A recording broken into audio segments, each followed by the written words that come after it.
নমস্কার বন্ধুরা, নবদিগন্ত চ্যানেলের পক্ষ থেকে আপনাদের সকলকে জানাই স্বাগতম। তো বন্ধুরা, আমি এখন আপনাদের সাথে একটি বিশেষ গুরুত্বপূর্ণ আপডেট শেয়ার করতে চলেছি। সেই আপডেটটি হলো 42,949 প্যানেলের 5% যে ওয়েটিং লিস্টের যে মামলা দীর্ঘদিন ধরে কলকাতা হাইকোর্টে চলছিল, যেখানে কিন্তু 2147 জন ক্যান্ডিডেটের ওয়েটিং লিস্টে থাকার কথা। তো সেই ওয়েটিং লিস্ট মামলায় এবারে কিন্তু এবারে কিন্তু মোড় ঘুরতে চলেছে। এই ওয়েটিং মামলায় 2147 জন প্রার্থী কিন্তু ভাগ্য খুলতে চলেছে। তো এই বিষয়ে এখন আমি আপনাদের সাথে বিস্তারিত এই ভিডিওর মাধ্যমে আলোচনা করব। তো আপনারা সম্পূর্ণ ভিডিওটি স্কিপ না করে প্রথম থেকে শেষ পর্যন্ত দেখতে থাকুন। এই ভিডিওতে আপনারা অনেক অনেক অজানা তথ্য জানতে পারবেন। তবে তার আগে বলে রাখি, যারা প্রথমবার আমার চ্যানেলে এসেছেন আপনারা অবশ্যই আমার চ্যানেলটিকে সাবস্ক্রাইব করে অল নোটিফিকেশন অন করে রাখবেন, কেননা এই ধরনের আপডেট আপনারা কিন্তু একমাত্র নবদিগন্ত চ্যানেল থেকেই সবার আগে সবার প্রথমে পেয়ে যাবেন। তো চলুন বন্ধুরা, আমরা এবারে এই আপডেটটি বিস্তারিত দেখে নিই।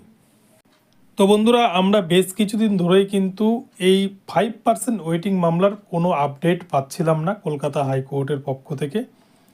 এবং সবথেকে বড় ব্যাপার, 11,758 যে প্যানেল, যে 9,533 প্যানেল বেরিয়েছে গত 31শে জানুয়ারি, তারপর থেকে কিন্তু সমস্ত মামলাগুলো যেন কেমন মনে হচ্ছে কোথায় যেন ধামাচাপা পড়ে গেছে, বা মামলাগুলোর খবর পাওয়াই যাচ্ছে না কলকাতা হাইকোর্টের পক্ষ থেকে।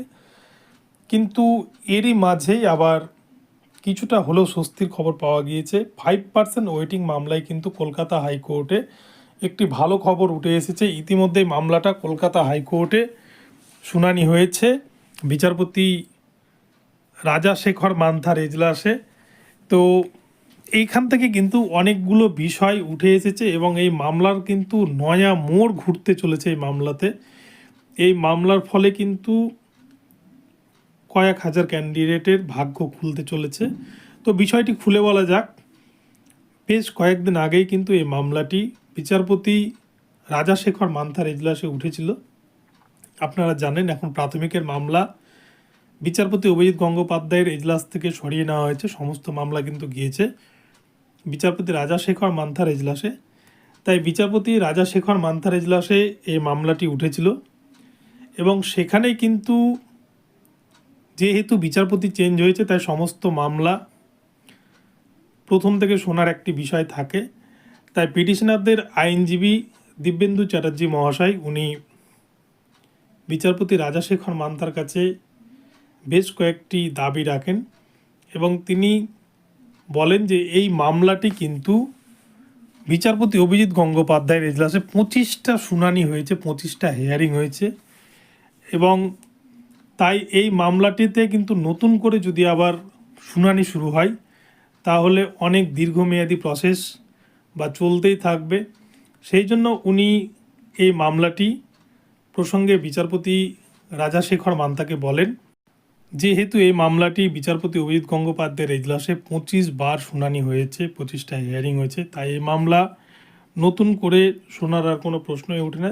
এই কথা শোনার পর কিন্তু বিচারপতি রাজাশেখর মান্থা মামলাটিকে কলকাতা হাইকোর্টে যিনি প্রধান বিচারপতি রয়েছেন সেই প্রধান বিচারপতির বেঞ্চে ট্রান্সফার করেছেন এবং প্রধান বিচারপতির বেঞ্চে পাঠানো হয়েছে এই কারণেই যে মামলাটিকে হয়তো অন্য কোনো বেঞ্চে আবার শিফট করা হবে এবং সেখানে এই মামলার ফাইনাল জাজমেন্ট হবে। তবে এখান থেকে কিন্তু অনুমান করা যাচ্ছে, যেহেতু এই মামলাটি 25 বার বিচারপতি অভিজিৎ গঙ্গোপাধ্যায় হিয়ারিং করিয়েছেন, তাই এই মামলাটি কিন্তু বিচারপতি অভিজিৎ গঙ্গোপাধ্যায়ের এজলাসে যাওয়ারই চান্স সব থেকে বেশি রয়েছে। আর বিচারপতি অভিজিৎ গঙ্গোপাধ্যায়ের এজলাসে যদি এই মামলাটি যায় তাহলে কিন্তু এই মামলায় 2147 জন যে প্রার্থী রয়েছে, যারা যে সিট রয়েছে ওয়েটিংয়ের, সেই 2147 সিটে কিন্তু ওয়েটিং লিস্ট পাবলিশ করতেই হবে পর্ষদকে। তো এই বিষয়টি এখন কবে প্রধান বিচারপতি মামলাটিকে কোনো বিচারপতির বেঞ্চে পাঠায় বা বিচারপতি অভিজিৎ গাঙ্গুলির বেঞ্চে কবে পাঠায় বা কোন বিচারপতির বেঞ্চে পাঠায়, এখন সেটাই দেখার। কিন্তু কবে পাঠাবে সেটা কিন্তু এখনও বলা মুশকিল।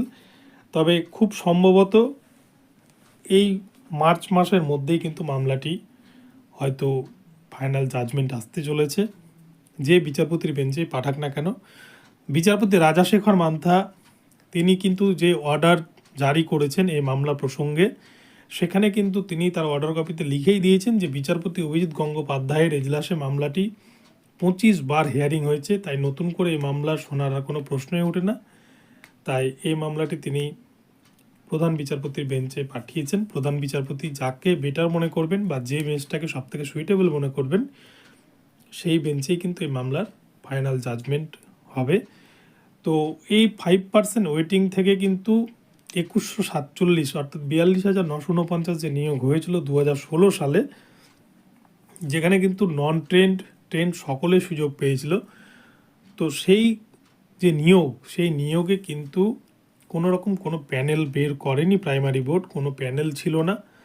আর শুধুমাত্র SMS-এর মাধ্যমে প্রার্থীদের নিয়োগ করা হয়েছিল এবং নিয়োগ হয়েছে 2016 সালে, কিন্তু আর প্যানেল প্রকাশ করতে বাধ্য হয়েছে বিচারপতি অভিজিৎ গঙ্গোপাধ্যায়ের রোষের মুখে পড়ে প্রাইমারি বোর্ড 2022 সালে এই প্যানেল প্রকাশ করেছে। অর্থাৎ দীর্ঘ 6 বছর পর কিন্তু প্যানেল প্রকাশ করেছে। এটা খুবই হাস্যকর একটা বিষয় যে একটা নিয়োগ হয়ে গেল 42,949, কিন্তু কোনো রকম কোনো প্যানেল ছাড়াই প্যানেল প্রকাশ করতেই প্রাইমারি বোর্ডের এত আপত্তি। এবং এছাড়াও আপনারা দেখেছেন যে বিচারপতি অভিজিৎ গঙ্গোপাধ্যায়ের প্যানেল প্রকাশের অর্ডারে একাধিকবার স্টে পড়েছে। বিচারপতি অমৃতা সিনহার প্যানেল প্রকাশের যে নির্দেশ ছিল তার উপরেও একাধিকবার স্টে ফেলেছে কলকাতা হাইকোর্টের ডিভিশন বেঞ্চ, সৌমেন সেনের ডিভিশন বেঞ্চ। এবং সৌমেন সেন কী করেছে, কেন স্টে ফেলেছে, এ কথা বলার আর অপেক্ষা রাখে না, আপনারা সবাই সব কিছুই বুঝেন।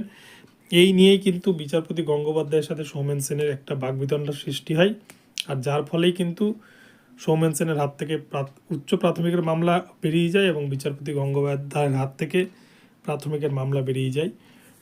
তো যাই হোক, তো যে 42,000 নিয়োগ হয়েছিল কোনো রকম কোনো ওয়েটিং প্যানেল বের করতে পারেনি প্রাইমারি বোর্ড, যেটা 6/8 সংবিধানের যে রুলস, সেই রুলস মোতাবেক তৈরি করতে হয়, কিন্তু সেখানেই বিশাল বড় দুর্নীতির ইঙ্গিত রয়েছে।